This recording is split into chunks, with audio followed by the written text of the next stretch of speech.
তোমারি আগমনে ধন্য হলো নজর কাড়া এই পার্বতরাজি তোমারি পরশ পেয়ে পণ্য পেল আধার ঘেরা এই বিশ্ব আজি তোমারি আগমনে ধন্য হলো নজর কাড়া এই পার্বতরাজি তোমারি পরশ পেয়ে পণ্য পেল আধার ঘেরা এই বিশ্ব আজি মনের আগি পলিটিক্সের পাঞ্জাবি গায়ে দেয় রাজনীতির টুপি মাথায় দিয়া রাজনীতির পাঞ্জাবি গায়ে দিয়া টুপি পাঞ্জাবির দুহাই দিয়া আল্লাহ রাসূলের দুহাই দিয়া অনেক নেতা আছে ভাই ক্ষমতার চেয়ারে বৈশা টুপির বিরুদ্ধে কথা কয় পাঞ্জাবির বিরুদ্ধে কথা কয় দাড়ির বিরুদ্ধে কথা কয় আল্লাহর কসম যারা টুপি পাঞ্জাবির দুহাই দিয়া ক্ষমতার চেয়ারে বৈশা টুপি পাঞ্জাবির বিরুদ্ধে কথা কয় এরা হলো নবীর জামানার ওই যে কাফের উকবা বিন আবি মুঈতের মতো বড় রকমের বাটপার। আসসালামু আলাইকুম ওয়া রাহমাতুল্লাহি ওয়া বারাকাতুহু। আলহামদুলিল্লাহ আলহামদুলিল্লাহিল্লাযী খালাকাল ইনসান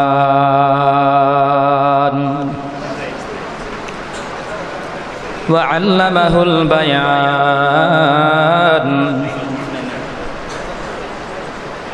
ونشهد أن لا إله إلا الله ولا خالق إلا الله ولا مالك إلا الله ولا رازق إلا الله وحده لا شريك له ونشهد أن سيدنا وسندنا وحبيبنا وطبيبنا وطبيب قلوبنا ومولانا محمدا عبده ورسوله صلى الله تعالى عليه وعلى آله وأصحابه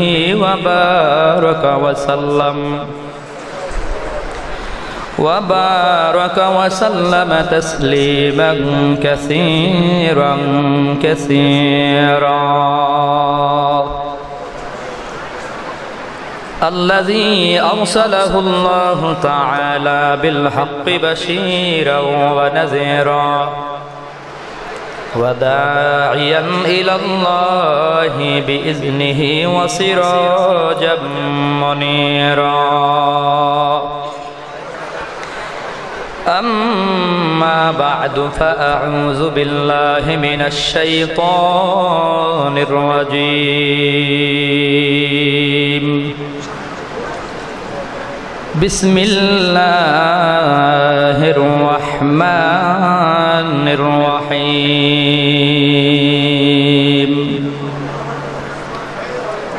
ويوم يعد الظالم على يديه يقول يا ليتني اتخذت مع الرسول سبيلا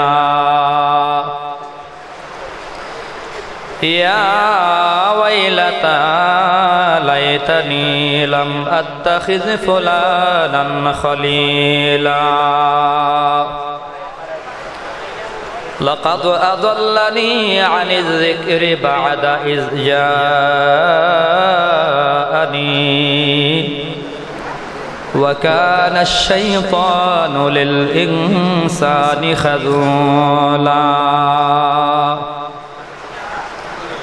فقد قال النبي صلى الله عليه وسلم المرء على دين خليله أو كما قال النبي عليه الصلاة والسلام صدق الله العظيم وصدق رسوله النبي الكريم ونحن على ذلك من الشاهدين والشاكرين والحمد لله رب العالمين وقال سبحانه وتعالى في شان حبيبه ومحبوبه ومعشوقه إن الله وملائكته يصلون على النبي يا أيها الذين آمنوا صلوا عليه وسلموا تسليما জবান খুলে সকলেই শ্রেষ্ঠ দরুদ ইব্রাহিমী সবাই পড়ি আল্লাহুম্মা সাল্লি আলা মুহাম্মাদিন ওয়া আলা আলি মুহাম্মাদ কামা সাল্লাইতা আলা ইব্রাহিম ওয়া আলা আলি ইব্রাহিম ইন্নাকা হামিদুম মাজিদ আল্লাহুম্মা বারিক আলা মুহাম্মাদিন ওয়া আলা آل محمد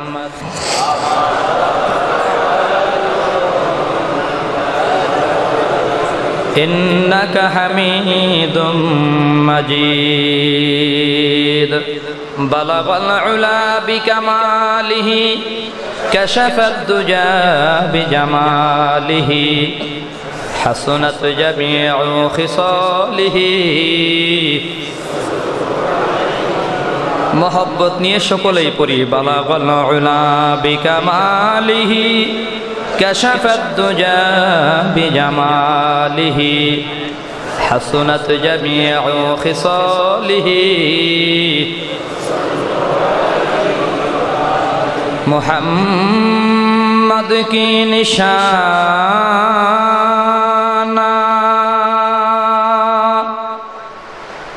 रखो दिल में हमेशा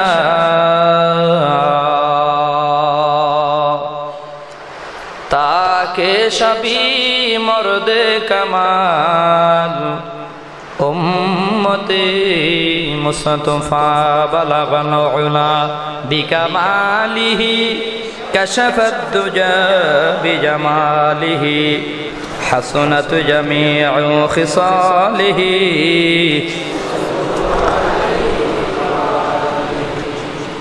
ला इलाहा इल्लल्लाह ला इलाहा इल्लल्लाह मोहब्बते सकलेई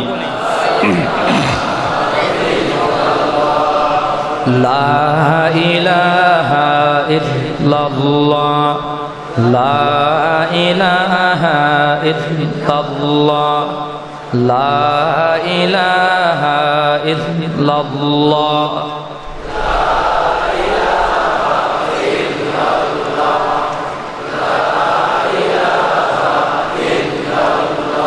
ला इलाहा इल्लल्लाह मुहम्मदुर रसूलुल्लाह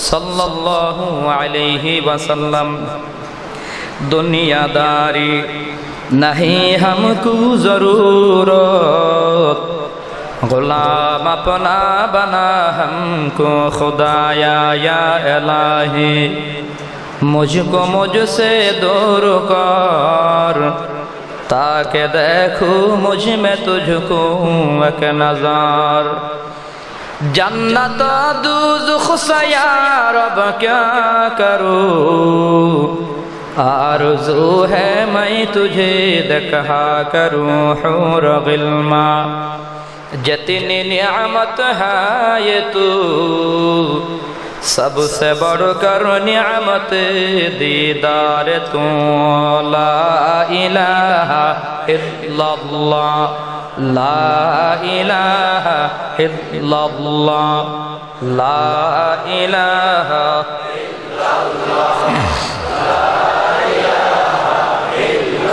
ला इलाहा इल्लल्लाह मुहम्मदुर रसूलुल्लाह सल्लल्लाहु अलैहि वसल्लम। अल्हम्दुलिल्लाह ঐতিহ্যবাহী জামিয়া আব্দুল জব্বার দারুল উলুম মানিকদি কওমি মাদ্রাসার উদ্যোগে আয়োজিত আজকের এই দ্বীনি জলসার সম্মানিত সভাপতি আলহাজ কামাল উদ্দিন চৌধুরী সাহেব, উপস্থিত দিগার হযরত ওলামায়ে কেরাম, আজিজ তোলাবা, মুরব্বিয়ান আওয়াম, সমবয়সী যুবক বন্ধুগণ, স্নেহের ছোট ভাই, পর্দার আড়ালে বসা শ্রদ্ধেয়া সম্মানিতা মা ও বোনেরা, মহিয়ান গড়িয়ান প্রভুর অসংখ্য অগণিত শুকর এবং সুজুদ যে মহান রব্বুল আলামিন মেহেরবানি করে, দয়া মায়া করে আপনাকে আমাকে জান্নাতের এই ঘর, রহমতি ঘর, বরকতি ঘর, মসজিদের ভেতরে আসবার বসবার জন্য কবুল করেছেন। এজন্য সকলেই কালিমাতুশ শুকুর একবার পড়ে নেই আলহামদুলিল্লাহ।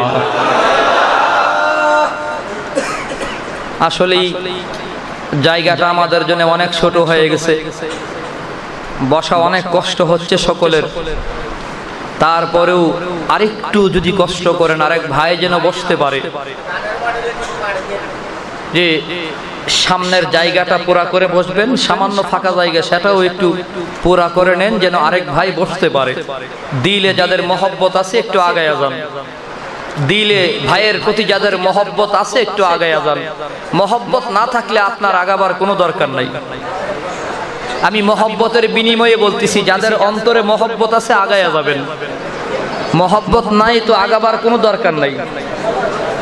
একটু জলদি জলদি আগাই, একটু সামনের দিকে আগায়া যাই, খালি জায়গাটা পুরা করি। সময় একেবারেই অল্প, এশার নামাজ বাকি। সর্বপ্রথম আমি আমার কথাটা বলতে চাই, বয়ানের কারণে নামাজকে পিছিয়ে দেওয়াটা আমি অন্তত সমর্থন করি না।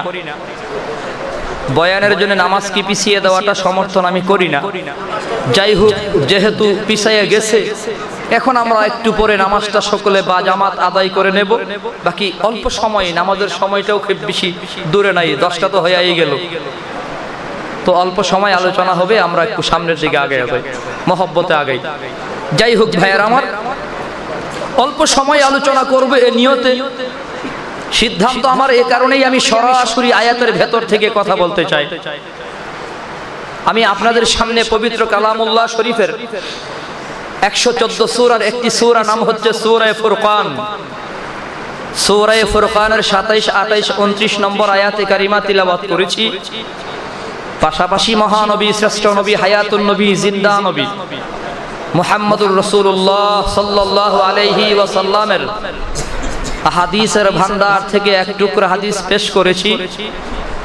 অতি অল্প সময়ে তিলাওয়াতকৃত আয়াত এবং হাদিসকে সামনে নিয়ে কিছু মুযাকারা করব এই নিয়তে বসছি। আল্লাহ পাক রব্বুল আলামিন এমন কথাই যেন বের করে দেন যে কথাগুলা আপনার আমার তথা তামাম দুনিয়ার সমস্ত মানুষের জন্য ইহকালীন শান্তির পাথেও হবে, পরকালীন মুক্তির পাথেও হবে। সকলেই বলি আমিন।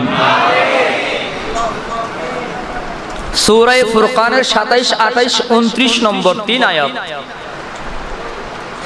আল্লাহ রাব্বুল আলামিন পবিত্র কালামুল্লাহ শরীফের ভেতরে যত আয়াত নাজিল করেছেন, সূরা নাজিল করেছেন, অবশ্যই কোনো না কোনো কারণ পেছনে আছে না নাই?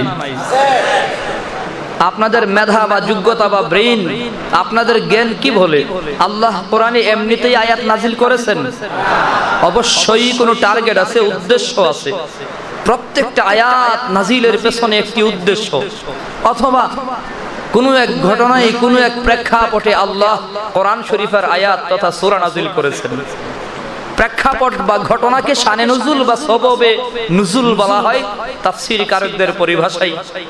তো আমি যে 3 আয়াত তিলাওয়াত করেছি, এই আয়াতগুলো আল্লাহ রাব্বুল আলামিন একটি চমৎকার ঘটনাকে কেন্দ্র করে নাজিল করেছেন। অনেকেই আমরা মাঝে মধ্যে বয়ানে শুনে থাকি, শুধু শুধু ঘটনা বলবে কেন, কিচ্ছা ঘটনা বলেই বয়ান শেষ হবে কেন? আরে ভাই, কিচ্ছা ঘটনা তো আল্লাহ নিজেই বয়ান করেছেন। কথা বলুন ঠিক কিনা? তো এই প্রশ্ন যারা করে, বুঝবেন যে আসলেই কোরআন সম্পর্কে তাদের পুরোপুরি জ্ঞান নেই। আল্লাহ বিভিন্ন ঘটনা বয়ান করেছেন। আমার নবীর উপর আল্লাহ কোরআন নাজিল করবেন, আদম নবীর ঘটনার দরকার কি? ইব্রাহিম নবীর ঘটনার দরকার কি? মুসা নবীর ঘটনার দরকার কি? ওই দরকার হলো এই ঘটনাগুলো থেকে আপনার আমার জন্য সবক তথা শিক্ষা রয়েছে। শিক্ষা আছে না নাই? সবক আছে না নাই? তো আমি যে 3 আয়াত তিলাওয়াত করেছি, এই 3 আয়াত আল্লাহ রাব্বুল আলামিন যে ঘটনাকে কেন্দ্র করে নাজিল করেছেন, ওই ঘটনা থেকে একটি চমৎকার সবক রয়েছে। কি সেই সবক? সবকটা এরকম, আপনাদেরকে সহজে বুঝাবার জন্য আমরা আমাদের মুরব্বীদের কাছ থেকে শোনা একটা প্রবাদ বাক্য শোনাই, যে বাক্যটা আপনারা আগেও শুনছেন এবং অনেকেই বলেও থাকেন, সৎ সঙ্গে স্বর্গবাস, অসৎ সঙ্গে সর্বনাশ। শোনেন নাই? সৎ সঙ্গে বলেন না, সৎ সঙ্গে অসৎ সঙ্গে সর্বনাশ। এ কথার অর্থ কি? কই আপনার সঙ্গ যদি সৎ হয়, সৎ সঙ্গ হওয়ার কারণে তার সাথে চলতে চলতে চলতে চলতে আপনার ইহকালীন জীবন তো শান্তির হবে, পরকালীন জীবনটা মুক্তির জীবন হবে, তথা আপনি জান্নাতের মেহমান হয়ে যেতে পারেন। এজন্য ভালো সঙ্গ তালাশ করা লাগবে।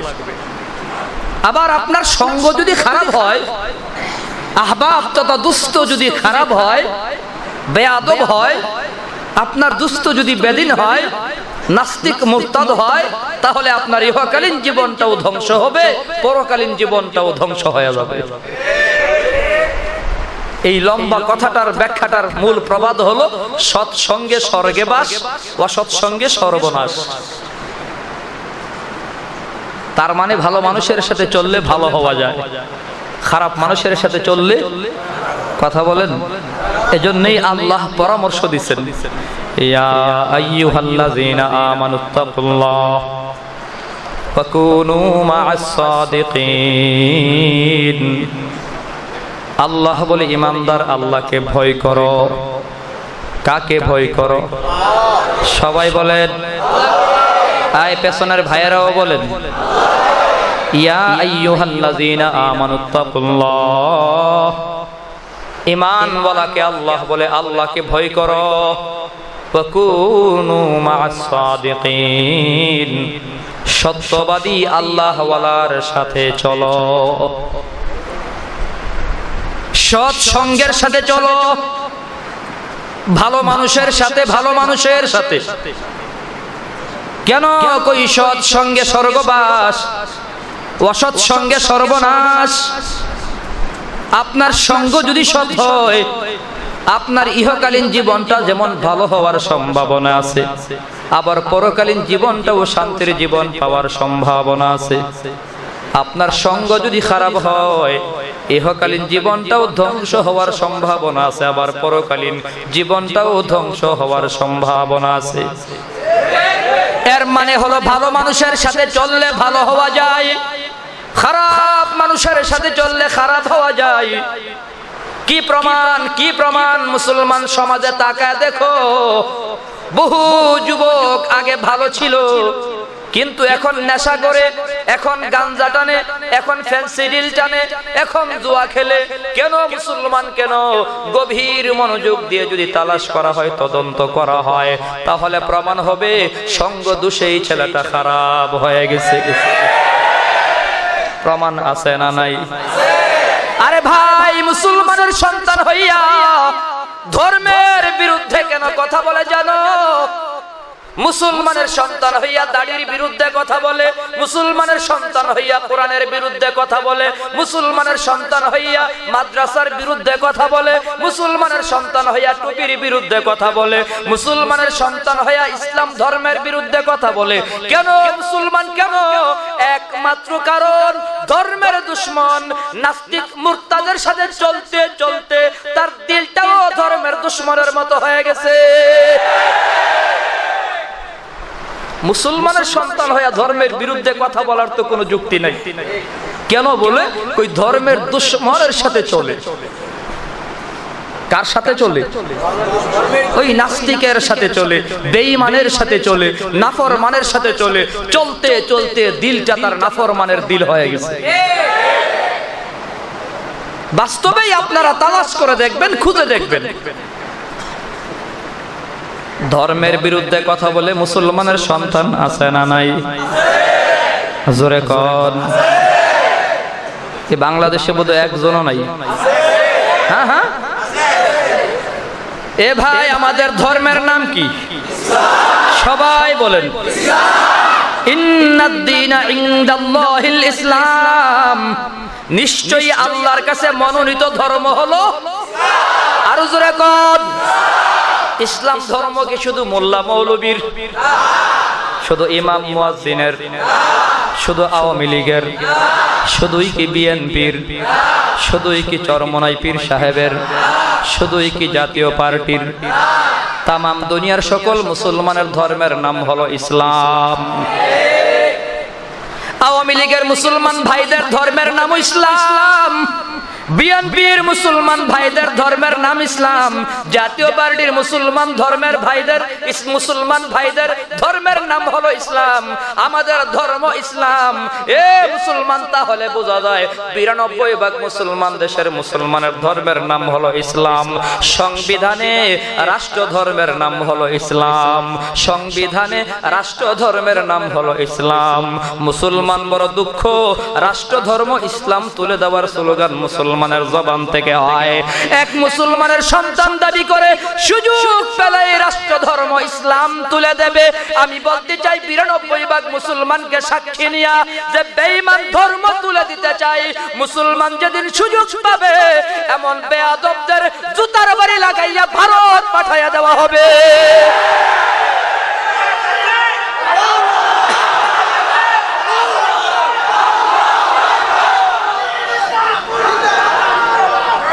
মুসলমান ভাই,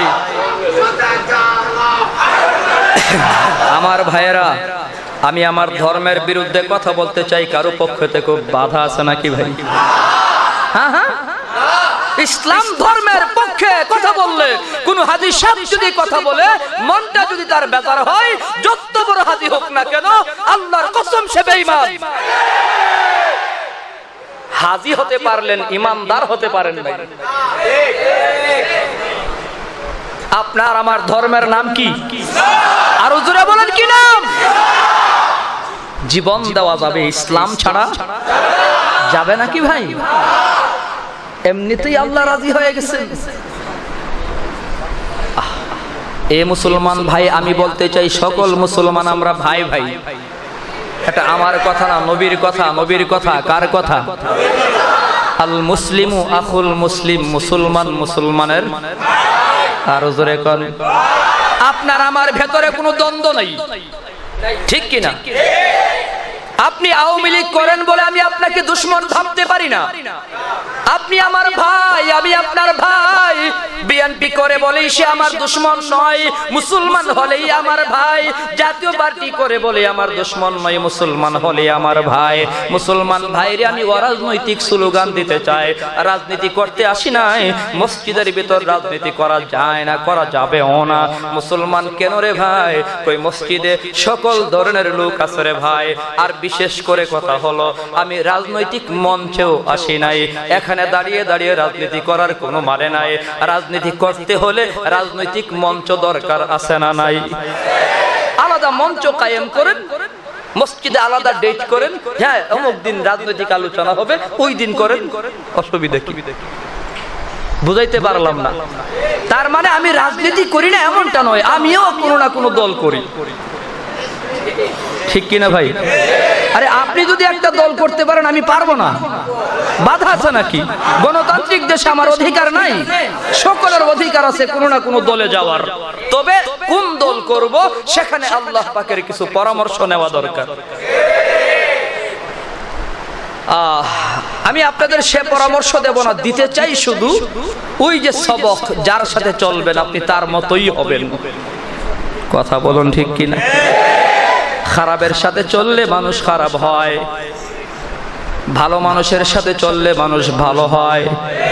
আরো জোরে কোন ঠিক কিনা? এবার আপনি চিন্তা ভাবনা করেন ভাই, কার সাথে চলবেন? আল্লাহর নবীর হাদিস মনে রেখে চলতে হবে। আমার নবী বলে, আল মারউ মা'a মান আহাব্বা, আল মারউ আলা দীনি খলিলি। বিভিন্ন হাদিসের ভিতরে পয়গম্বর ইশারা করেছেন। আমি যে হাদিসের টুকরা পেশ করেছি, হাদিসের ভিতরে বলেন আল মারউ আলা দীনি খলিলিহি। মানুষের স্বভাব হলো যার সাথে চলবে মানুষটা তার মতোই হয়ে যাবে। এটা মানবীয় স্বভাব। যার সাথে চলবে মানুষটা তার মতোই হবে, যার সাথে চলবে মানুষ তার মতোই হবে। নবী বলেছেন যার সাথে তুমি চলবা তার দুস্থ বানাবা, দুস্তার মুসলমান আখলাক স্বভাব তোমার মাঝে চলে আসবে। মুসলমান ভাইয়েরা, এই হাদিসের দ্বারাই প্রমাণ হয় ভালো মানুষের সাথে চললে ভালো হওয়া যায়, খারাপের সাথে চললে খারাপ হওয়া যায়।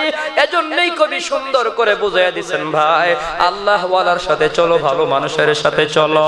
সোহবতে সোলেহ তুরা সোলেহ কুনাদ, সোহবতে তোলেহ তুরা তোলেহ কুনাদ এক জমানা, সোহবতে বা আউলিয়া দেহ তোরাজ সদ সালে তো আত বেড়িয়া। আয়ে বেরাদর দূরি বাসা দিয়ারে বদ, ইয়ারে বদ বদ তোর বুয়াদ আজমারে বদ বারে বত্তন হাতুরা বড় যা জানাদ, ইয়ারে বদ বড় জানে ঈমান তু জানাদ। ভালো মানুষের সাথে চলতে হবে, ঠিক কিনা? কেন চলবেন? ওই যে নবী বলেছেন আল মারউ আলা দীনি খলিলিহি, আপনি যার সাথে চলবেন আপনার দুস্তের আখলাক স্বভাব চরিত্র ব্যবহার আপনার মধ্যে চলে আসবে। খারাপ মানুষের সাথে চললে খারাপ হয়, বেঈমানের সাথে চললে মানুষ বেঈমান হয়, বেয়াদবের সাথে চললে বেয়াদব হয়, আবার আদব ওয়ালার সাথে চললে আদব ওয়ালা হয়। দুটোটার প্রমাণ আছে। ভালো মানুষের সাথে চললে ভালো হয়, প্রমাণের অভাব নাই। সারা বাংলাদেশে তাকাও, সারা দুনিয়ার মাঝে মুসলমান নজর বলাইয়া দেখো, দাওয়াতে তবলিগের 3 চিল্লা দেওয়ার কারণে দাড়ি কামানেওয়ালা যুবক দাড়িওয়ালা, হ্যাঁ হ্যাঁ, দাওয়াতে তবলিগের 3 চিল্লার কারণে 5 ওয়াক্ত নামাজি যুবক আছে না নাই? তবলিগের ছুয়ার কারণে যুবক আজ বিবিরে পর্দার ভেতরে রাখে, 5 ওয়াক্ত মিসওয়াক করে, পাগড়ি মাথায় নামাজ আদায় করে। ও নবীর উম্মত, আগে নামাজ পড়তো না, 3 চিল্লার পরে সে নামাজি হয়ে গেল। আগে দাড়ি রাখতো না, 3 চিল্লার পরে দাড়িওয়ালা হয়ে গেল। মুসলমান যুবক ভাইরে, তামাম দুনিয়ার ভিতর অভাব নাই, লক্ষ লক্ষ যুবকের প্রমাণ দেওয়া যাবে 3 চিল্লার কারণে, 3 চিল্লার বরকতে, 3 চিল্লার সোহবতে যুবক আজ দাড়িওয়ালা প্রমাণ আছে না নাই? আরো জোরে কোন আছে না নাই? আপনাদের এলাকায় বোধহয় নাই? হ্যাঁ হ্যাঁ, যারা শার্ট প্যান্টে ফ্যাশন করতো পাঞ্জাবি কেন আজ দাড়ি টুপি আর পাগড়ি মাথায় বিশ্ব নবীর সাজ। যারা শার্ট প্যান্টে ফ্যাশন করতো পাঞ্জাবি কেন আজ দাড়ি টুপি আর পাগড়ি মাথায় বিশ্ব নবীর সাজ। যারা খাবার খাইতো পশুর মতো রাস্তায় দাঁড়িয়ে, বসে গেল সব দস্তরখানে হাতে হাত মিলিয়ে। নেই ধনী আর গরিবের মাঝে নেই কোনো পার্থক্য, নেই ধনী আর গরিবের মাঝে নেই কোনো পার্থক্য। 3 দিন আর 3 চিল্লায় দূর হলো মতানৈক্য। প্রমাণ আছে না নাই? এখানে একটু কথা আপনাদের সাথে শেয়ার করতে চাই। যদি এমন একজন থাকেন, দাঁড়ায়া যাবেন, আমি কথাটা বলার পরে দাঁড়াবেন, কথাটা বলার পরে এমন একজন থাকলে দাঁড়ায়া যাবেন যে কথাটা এখন বলবো।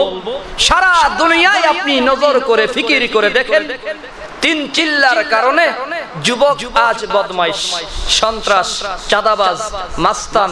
3 চিল্লার কারণে সুদখোর, ঘুষখোর। 3 চিল্লা দেওয়ার কারণে যুবকটা খারাপ হয়ে গেছে, এমন প্রমাণ সারা দুনিয়ার ভিতরে আছে। কথা কোন আছে নাকি ভাই?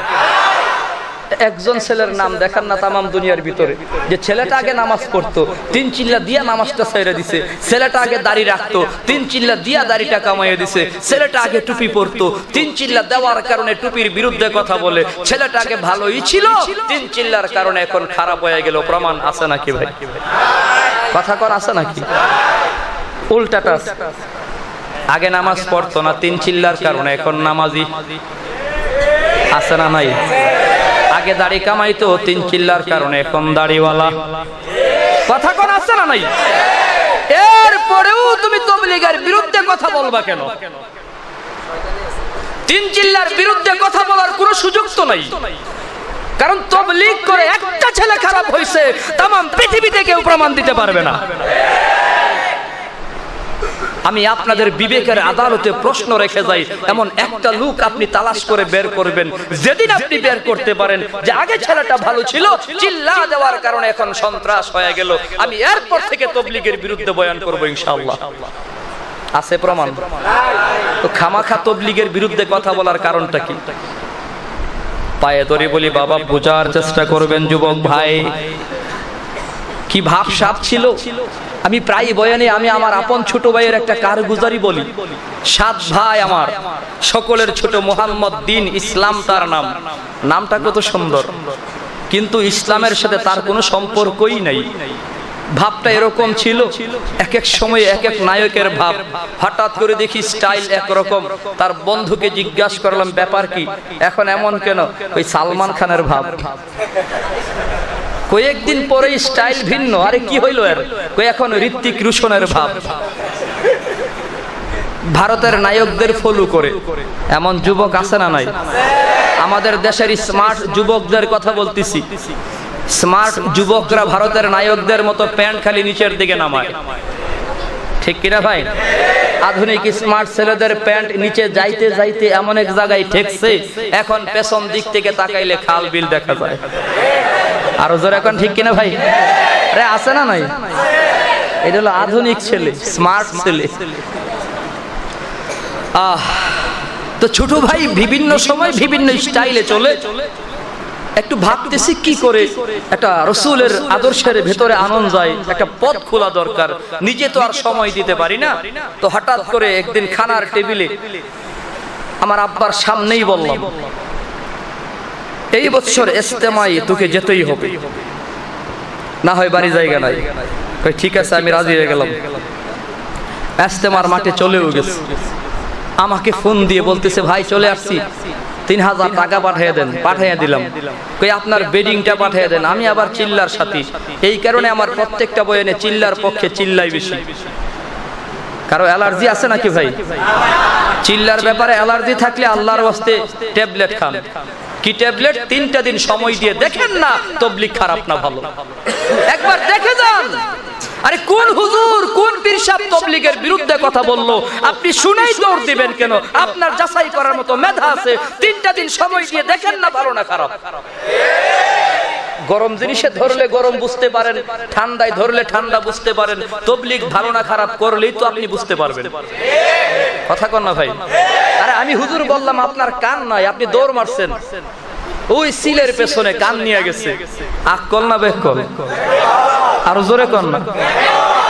আপনি এত ব্যাকল হবেন কেন? আমি বললাম তাবলীগ খারাপ, আপনি দৌড়বেন কেন? আপনি নিজে গিয়ে দেখেন না তাবলীগ ভালো না খারাপ। এবার পাঠিয়ে দিলাম। ইজতেমার মাঠ থেকে 3 চিল্লার নিয়তে বরিশাল রওনা হয়ে গেছে। 3 চিল্লা দিয়ে বাড়ি আসছে, পাগড়ি মাথায়, সুন্দর দাড়ি রেখে, আমার মতো পাঞ্জাবি পায়জামা লাগিয়ে একেবারে হুজুর হয়ে গেছে। আল্লাহর কসম করে বলি, 5 ওয়াক্ত নামাজ জামাতে আদায় করে। আজ 4-5 বছর হয়ে গেল নামাজ কাজা করে না। ইচ্ছা করে নামাজ কাজা করে না, অনিচ্ছাই যদি হয় সেটা ভিন্ন। ইচ্ছা করে নামাজ কাজা করে না। দাড়িটা রাখার পর আর দাড়িতে ব্লিচ লাগায় নাই, টুপি আর খুলে না, পাঞ্জাবি ছাড়ে না। আমার ভাইয়ের মতো তাম দুনিয়ায় তালাশ করলে কোটি কোটি মানুষ পাওয়া যাবে যারা তাবলীগের দাওয়াতের কারণে পরিবর্তন চলে আসছে। অতএব আমি আল্লাহর কসম করে বলতে পারি, দাওয়াতে তাবলীগের বিরুদ্ধে যে ইমাম সাহেব কথা বলবে, ইমাম সাহেব ভ্রান্ত ভণ্ড, কোনো সন্দেহ নাই।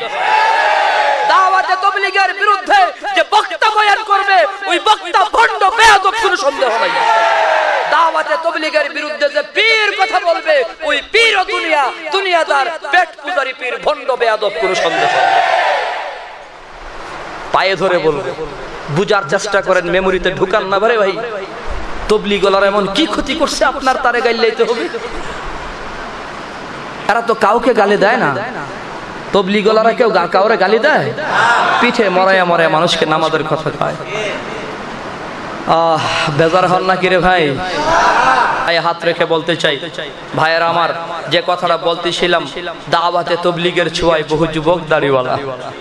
যারা শার্ট প্যান্টে ফ্যাশন করতো পাঞ্জাবি কেন আজ দাড়ি টুপি আর পাগড়ি মাথায় বিশ্ব নবীর সাজ, যারা খাবার খাইতো পশুর মতো রাস্তায় দাঁড়িয়ে বসে গেল সব দস্তরখানে হাতে হাত মিলিয়ে। নেই ধনী আর গরিবের মাঝে নেই কোনো পার্থক্য, নেই ধনী আর গরিবের মাঝে নেই কোনো পার্থক্য। 3 দিন আর 3 চিল্লাই দূর হলো মতানৈক্য। তাই সব মুসলিম দাঁড়িয়ে পড়ো 3টা দিনের জন্য, তাই সব মুসলিম দাঁড়িয়ে পড়ো 3 চিল্লার জন্য। তাবলীগ করো ঈমান সহির জন্য, তাবলীগ করো জীবন করো ধন্য। এ মুসলমান ভাইয়েরা বলতেছিলাম যার সাথে চলবেন তার মতোই হবেন। দৃষ্টান্ত হিসেবে প্রমাণ দিয়ে কথা বললাম। সারা দুনিয়ার ভিতরে বহু মানুষ পাওয়া যাবে রে ভাই, নামাজের সাথে চলতে চলতে নামাজওয়ালা, দাড়িওয়ালার সাথে চলতে চলতে দাড়িওয়ালা, পাগড়িওয়ালার সাথে চলতে চলতে পাগড়িওয়ালা। আবার অন্যটাও আছে বাটপার সিটার 2 নম্বর বেয়াদবের সাথে চলতে চলতে এখন মানুষটা বেয়াদব হয়ে গেল। এই কারণেই আমি মুসলমান ভাই নবীর হাদিস পেশ করলাম। মুসলমান ভাইরে, আপনি যে দুনিয়ার ভিতরে দুস্থ বন্ধু বানায় চলবেন, কেমন মানুষের সাথে চলবেন, আল্লাহ পাক রব্বুল আলামিন পরামর্শ দিয়েছেন। পরামর্শটা আপনাদের দিতে চাই। কি সে পরামর্শ? এ মুসলমান ভাইয়েরা ভালো করে শোনো। এই সূরা ফুরকানের ভিতরে 3টি আয়াত আল্লাহ নাজিল করেছেন।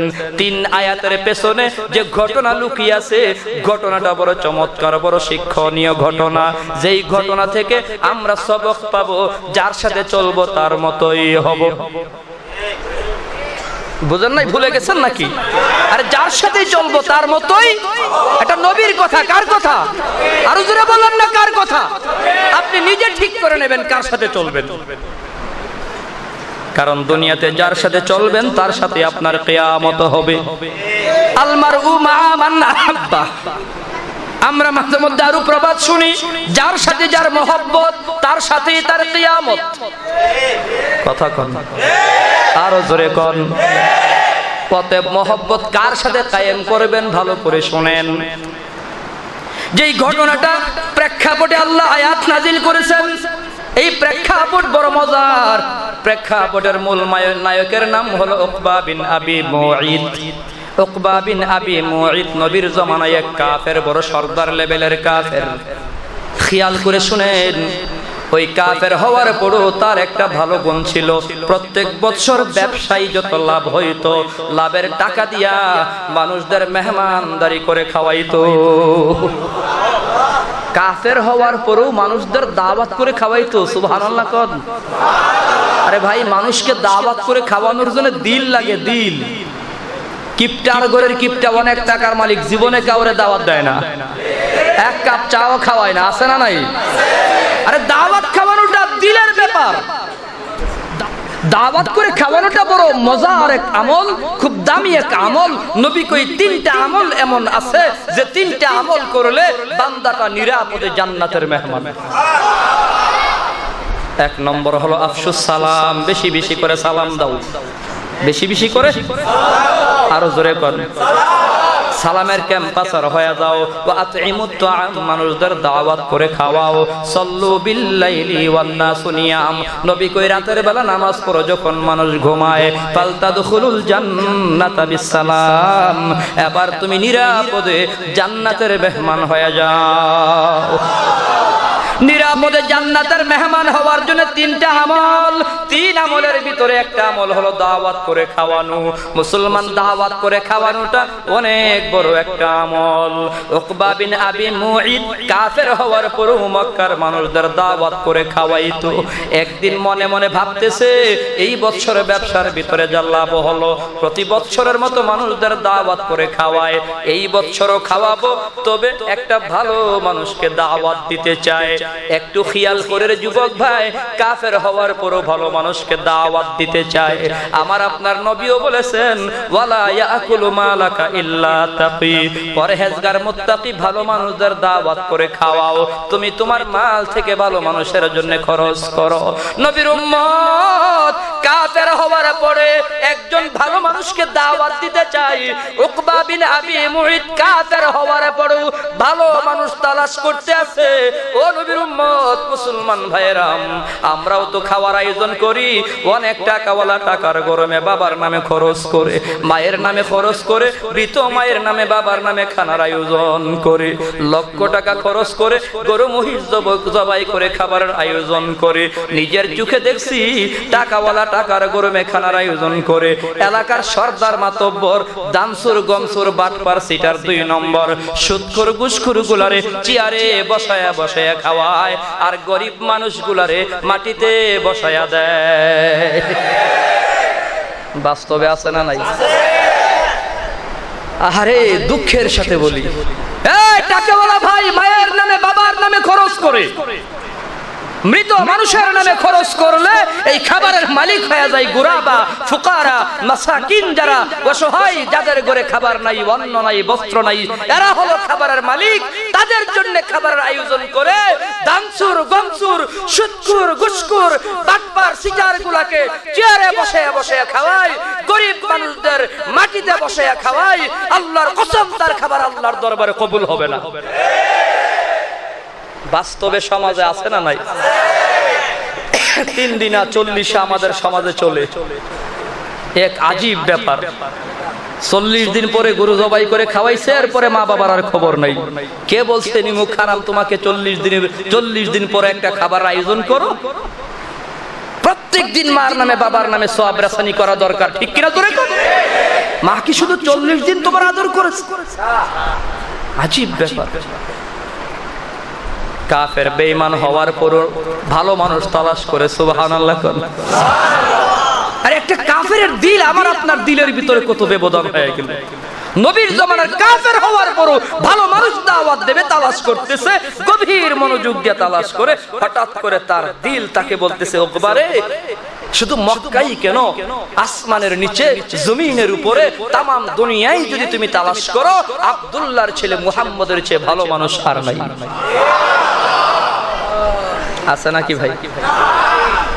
ইমামুল আউয়ালিন আল আখিরিন বাহরে সাদকা রাহমাতাল লিল আলামিন সাইয়্যিদুল কাওনাইন খাতুমুল মুরসালিন আখির আমুদ বুদ ফখরুল আউয়ালিন শুদ ওয়াজুদ রাহমাতাল লিল আলামিন মসজিদে ও শুদ হামারু ইয়া জমিন তাকবীর মে কালমা মে নামাজো মে আযামে তাকবীর মে কালমা মে नामाज़ों में अज़ा में है नाम इलाही से मिला नाम मुहम्मद है नाम इलाही से मिला नाम मुहम्मद फरमाते हैं आदम के मुझे खुल्द दरी में लिखा हुआ तू बाब मिला नाम मुहम्मद लिखा हुआ तू बाब मिला नाम मुहम्मद ए नबीर उम्मत আমার নবীর চেয়ে দামি মানুষ আর নাই।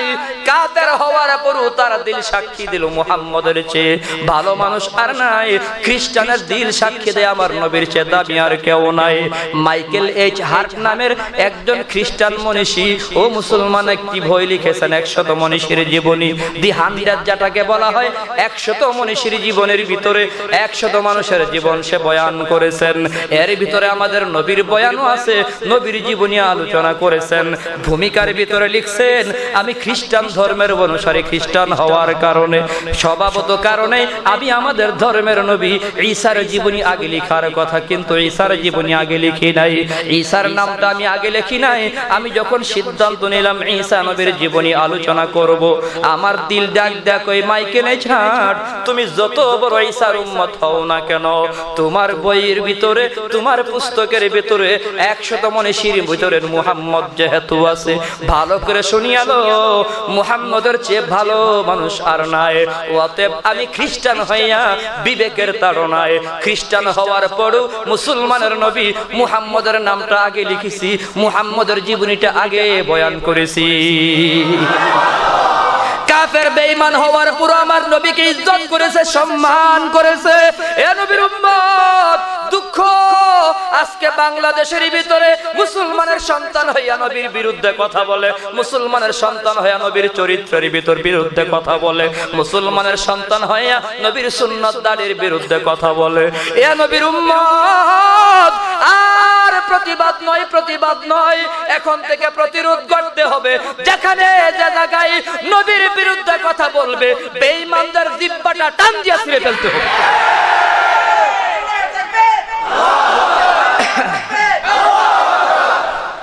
নবীরে গালি দেবে, তুমি সহ্য করবে কি করে? এই উম্মত তুমি সহ্য করে কিভাবে? হাদিস সাহেব মনে মনে কয় নবীরে গালি দেয়, আমার অসুবিধা কি? নামাজি মনে মনে কয় নবীরে গালি দেয়, আমার অসুবিধা কি? কোন পীর সাহেব যদি মনে মনে কয় আমার পীর মুরিদি ঠিক আছে, অতএব নবীরে গালি দেবে, আমার অসুবিধা কি? আল্লাহর কসম সে বেঈমান।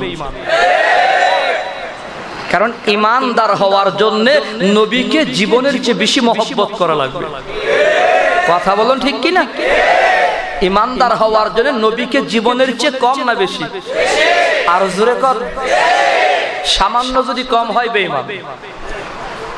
এবার সিদ্ধান্ত নেন কাকে বেশি মহব্বত করবেন। আমার নবীর চেয়ে বেশি মহব্বত কোন মাখলুকের করা যাবে না। মাখলুকাতের মাঝে নবীর চেয়ে বেশি মহব্বত কাউকেই করা যাবে না। সাবধান মুসলমান, সাবধান। উকবা বিন আবি মুঈত কাফের হওয়ার পরও নবীকে সিলেক্ট করেছে, মুহাম্মদের চেয়ে ভালো মানুষ আর নাই। আর জোরে কোন সুবহানাল্লাহ। চিৎকার মেরে বলুন আল্লাহু আকবার। দাওয়াত নিয়ে হাজির হয়ে গেছে। ইয়া মুহাম্মদ ইবনে আব্দুল্লাহ, আমি তোমার বাড়ি আসছি দাওয়াত দেওয়ার জন্য। তুমি তোমার আহবাব সহ, বন্ধু বান্ধব সহ দাওয়াত। নবী চলে গেছেন দাওয়াত খাওয়ার জন্য। নবী চলে গেছেন, খাবারের আয়োজন হয়েছে। লম্বা ঘটনা সংক্ষেপে বলতেছি। এক লোকমা খাবার মুহাম্মদুর রাসূলুল্লাহ সাল্লাল্লাহু আলাইহি ওয়াসাল্লাম হাতে নিয়ে মুখে ঢুকাইয়া দেবেন। এমন সময় নবীর দিলে জেগে উঠছে, দাওয়াত খাইতে আসছি, দাওয়াত তো দেওয়াও দরকার। ডাক দেয়া কই, উকবা আমি তোমার বাড়ি আসছি, এই যে লোকমা হাতে নিছি মুখে পুরে দেব, তার আগে একটা দাওয়াত হলো, তুমি কালিমা পড়ে মুসলমান হয়ে যাও। মুসলমান হওয়ার দাওয়াত দিছে। কিসের দাওয়াত?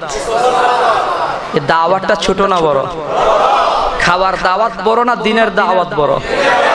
খাওয়ার দাওয়াত বড় না দিনের দাওয়াত বড়? রাস্তায় ঘুরে না আর সমালোচনা করেন হুজুররা খালি দাওয়াত খাইলো মাগার দাওয়াত দিল না। ইমাম সাহেব দাওয়াত খাইলো, কোনদিন দাওয়াত দিল না। মুয়াজ্জিন সাহেব দাওয়াত খাইলো মাগার দাওয়াত দিল না।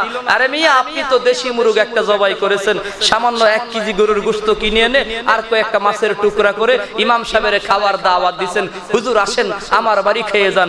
ইমাম সাহেব দাওয়াত দেয়, ভাইজান আসেন ঘরে আইসা নামাজটা পড়ে যান।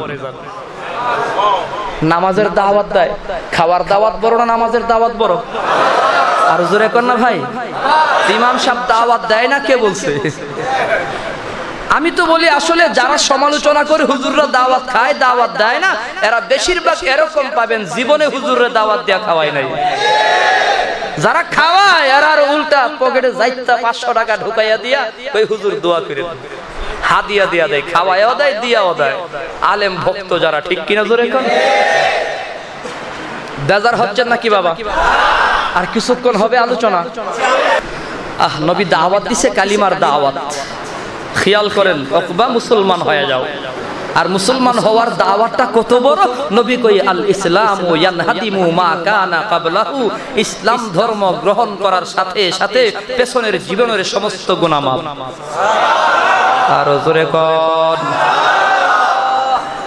হিন্দু ভাইজান জীবনে অনেক গুনাহ করেছে। ইসলাম কত সুন্দর ধর্ম। হিন্দু খ্রিস্টান বৌদ্ধ জীবনে এমন কোন গুনাহ নাই করে নাই। দাদাবাজি করেছে, সন্ত্রাসী করেছে, মাস্তানি করেছে, জায়গা দখল করেছে, জিনা করেছে, অন্যায় অপরাধ করেছে, সুদ খাইছে, ঘুষ খাইছে, সব রকমের গুনাহ নিয়া কালিমা পড়ার সাথে সাথে নবী কই জীবনের সব গুনাহ মাফ হয়ে যাবে। আমার নবীকে খাওয়ার দাওয়াত দিছে, আমার নবী কালিমার দাওয়াত দিছে, বলুন সুবহানাল্লাহ। আমার নবী কই উকবারে এই মুহূর্তে কালিমা পড়ে মুসলমান হয়ে যাও। যদি না তুমি মুসলমান না হবা, আমিও কিন্তু তোমার ঘরে খাওয়া দাওয়া করব না। সাথে সাথে উকবা পড়ে নিছে আশহাদু আল্লা ইলাহা ইল্লাল্লাহ ওয়া আশহাদু আন্নাকা রাসূলুল্লাহ। আমি সাক্ষ্য দিলাম আল্লাহ ছাড়া কোনো মাবুদ নাই, ও মুহাম্মদ আপনি হলেন আল্লাহর রাসূল, বলুন সুবহানাল্লাহ। এখন কাফের না মুসলমান? আরো জোরে কর। এবার নবীর খাইতে ভালো লাগবে না খারাপ লাগবে? জোরে কর, ভালো লাগবে না খারাপ লাগবে? মজা করে আবার নবী খাওয়া দাওয়া করে বিদায় হয়। আল্লাহর নবী বিদায় হয়ে গেছে, আর এই দিক দিয়ে উকবা বিন আবি মুঈতের এক বন্ধু, নাম তার হলো উবাই ইবনে খালফ। উবাই ইবনে খালফ আইসা কই, উকবা তুই নাকি মুহাম্মদের ধর্মটা গ্রহণ করেছিস, কাজটা ভালো করস নাই, সাংঘাতিক রকম খারাপ কাজ করলি, বেয়াদবি করলি, বড় মারাত্মক কাজ করলি। তুই মুহাম্মদের ধর্ম গ্রহণ করিয়া, আমি না তোর বন্ধু ছিলাম, আমি না তোর ল্যাংটা কালের বন্ধু, বড় আপনজন ছিলাম, আমার না বইলা মুহাম্মদের ধর্ম তুই গ্রহণ করলি। এর নবীর উম্মত উকবা বিন আবি মুঈতের দিলের ভেতরে শয়তানে ঢুকে গেছে। সাথে সাথে জবাব দিতে আছে, বন্ধুরে আমি যে কালিমাটা পড়ছি দিল থেকে পড়ি নাই, জবান দিয়া পড়েছি। কেন জবান দিয়া পড়ছস? কই টিক্সের কালিমা পড়ছি, পলিটিক্সের কালিমা, রাজনীতির কালিমা পড়ছি, অন্তর দিয়া পড়ি নাই, জবান দিয়া পড়ছি, জবান দিয়া। কেন কেন? ওই একটাই মাত্র কারণ, মুহাম্মদ নবীরে আমি আমার বাড়ি প্রধান অতিথি বানায়া দাওয়াত দিলাম। মুহাম্মদ নবী আসছে, না খায়া যদি চলে যায় আমার অনুষ্ঠান ব্যস্তে যায়, আমার মান সম্মান যায়।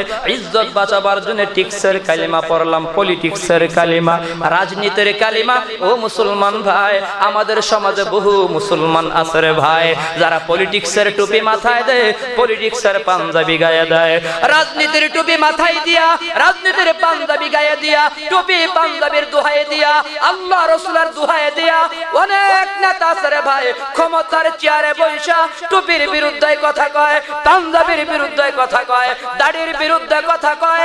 আল্লাহর কসম, আল্লাহর কসম, যারা টুপি পাঞ্জাবির দোহাই দিয়া ক্ষমতার চেয়ারে বৈশা টুপি পাঞ্জাবির বিরুদ্ধে কথা কয়, এরা হলো নবীর জামানার ওই যে কাফের উকবা বিন আবি মুঈতের মতো বড় রকমের বাটপা।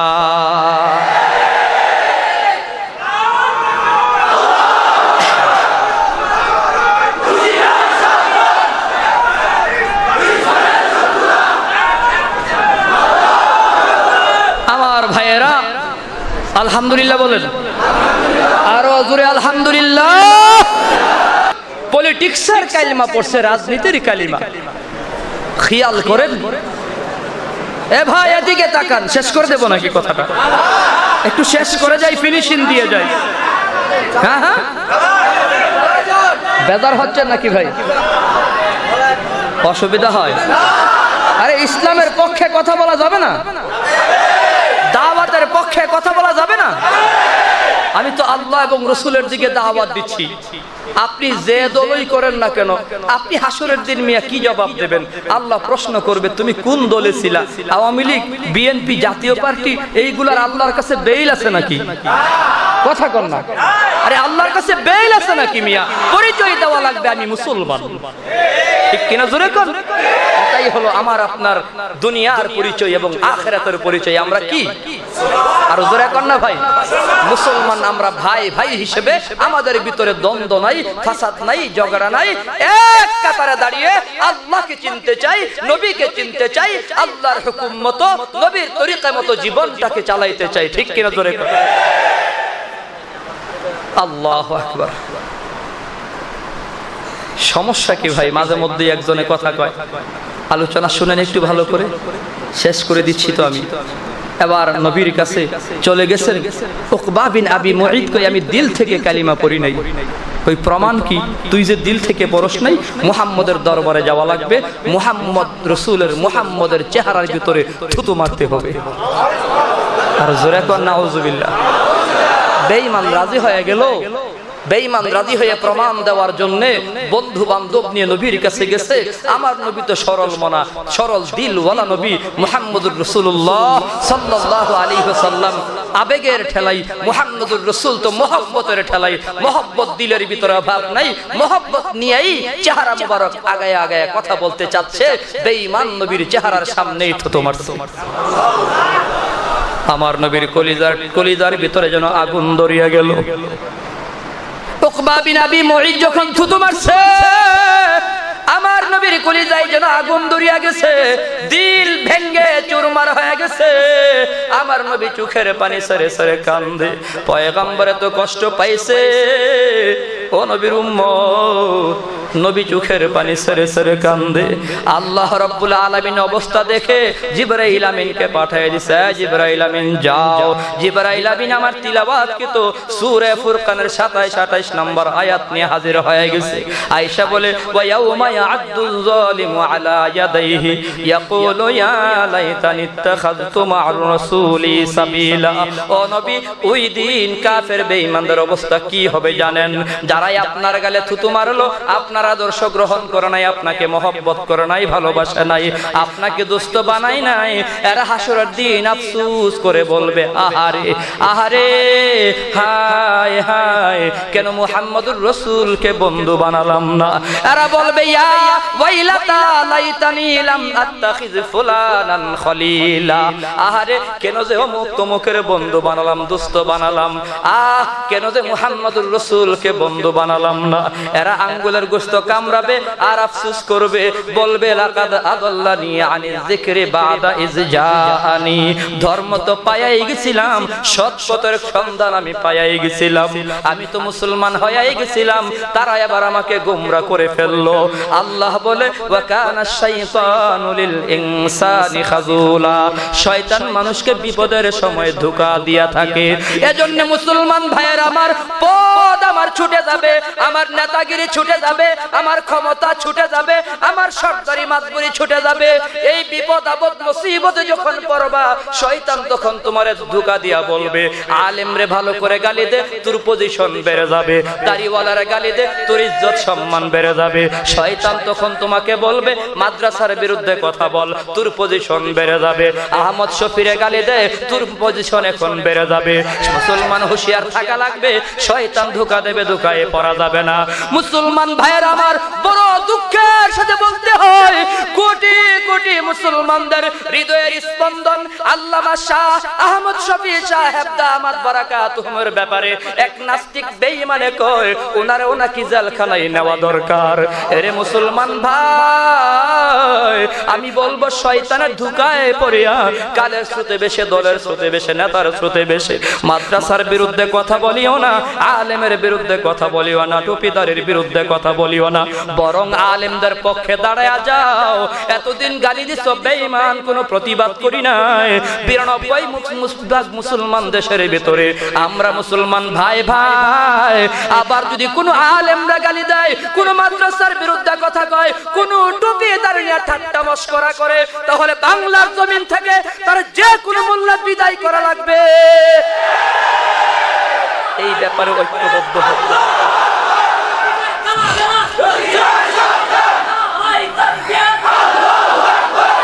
আমার ভাইয়েরা, ভালো মানুষের সাথে চলেন। এজন্যই নবীকে জানাই দিছে, নবী গো, এরা বরং আফসোস করবে, কাঁদবে, আঙ্গুলের গোশত কামড়াবে আর বলবে, আহারে, কেন মুহাম্মদুর রাসূলুল্লাহকে বন্ধু বানাইলাম না। এরা বলবে, ইয়া ওয়াইলাতা লাইতানি লাম আত্তাখিজ ফুলানান খলিলা। ফুলান বয়ান করেছেন, আল্লাহ ফুলান শব্দটা লাগাইয়া দিয়া তাফসীরের কিতাবে প্রমাণ হয়, কিয়ামত পর্যন্ত যত মানুষ আসবে, এ ভাই আল্লাহর কসম করে বলি, কিয়ামত পর্যন্ত যত মানুষ আসবে, সকল মানুষের জন্য সবক হলো, আল্লাহ ওয়ালা ভালো মানুষদের বন্ধু বানাইছো না, বেঈমান নাফরমান নাস্তিক মুরতাদের বন্ধু বানাবার কারণে তোমরাও ওই উকবা বিন আবি মুঈতের মতো আঙ্গুলের গোশত কামড়াবে আর আফসোস করবে। ওই দিন কাঁদতে কাঁদতে চোখের পানি শেষ হয়ে যাবে, রক্ত আসবে, আল্লাহর কসম, এরপর আল্লাহর মায়া হবে না। আল্লাহ আমাদের সকলকে আল্লাহ ওয়ালা উলামায়ে কেরাম যারা, উলামায়ে হাক্কানি রব্বানি যারা, আশিক রাসূল, খাঁটি আশিক রাসূল যারা, এমন আল্লাহ ওয়ালাদের সুহবতে থাকার তৌফিক দেন, সকলেই বলে আমিন। এ ভাই, আল্লাহ ওয়ালা তালাশ করবেন, বেঈমান, গাঞ্জাখোর, বাটপার, ল্যাংটা আছে না নাই? সেজদা নাই, পীর আছে না নাই? পীরের পায়ে সেজদা করা যাবে? যে পীর পায়ে সেজদা নেই, আমি বলি যুবক, পীরের সাথে থাকবা দূরের কথা, সুযোগ পাইলে একটা লাথি মেরে দাও, জুতার বাড়ি খাওয়ার উপযুক্ত। সেজদার মালিক কে? লা তুশরিক বিল্লাহ ওয়া ইন কুতিলতা ওয়া ইন হুররিকতা। নবী কই, তোমারও যদি কতল করে ফেলে, তোমাকে যদি আগুনেও ফেলে দেওয়া হয়, তার কোন কোনো শিরিক করা যাবে না, আল্লাহকে বেজার করা যাবে না। ঠিক কিনা জোরে কথা? এজন্যই আল্লাহ বলে কুনু মা'আস সাদিকিন, সত্যবাদী লোকের সাথে চলো। সত্যবাদী পীর বলে নাই, আলেম বলে নাই, শাইখুল হাদিস বলে নাই, ইমাম সাহেব বলে নাই, মুয়াজ্জিন বলে নাই, সাদিকিন আল্লাহ লাগিয়ে দিয়ে প্রমাণ করেছেন। পীর নামের মিথ্যাবাদী আছে, আলেম নামের মিথ্যাবাদী আছে, টুপিওয়ালা মিথ্যাবাদী আছে, মুসলমান ভাইয়ের আমার শাইখুল হাদিস নামের মিথ্যাবাদী আছে, মুফতি নামের বাটপার আছে। অতএব সাদিকিন আল্লাহ ওয়ালা মুফতির সাথে চলো, আল্লাহ ওয়ালা ইমামের সাথে চলো, আল্লাহ ওয়ালা পীরের সাথে চলো। আল্লাহ আমাদেরকে আল্লাহ ওয়ালাদের সাথে চলার তৌফিক দেন। وآخر دعوانا أن الحمد لله رب العالمين. السلام عليكم ورحمة الله وبركاته.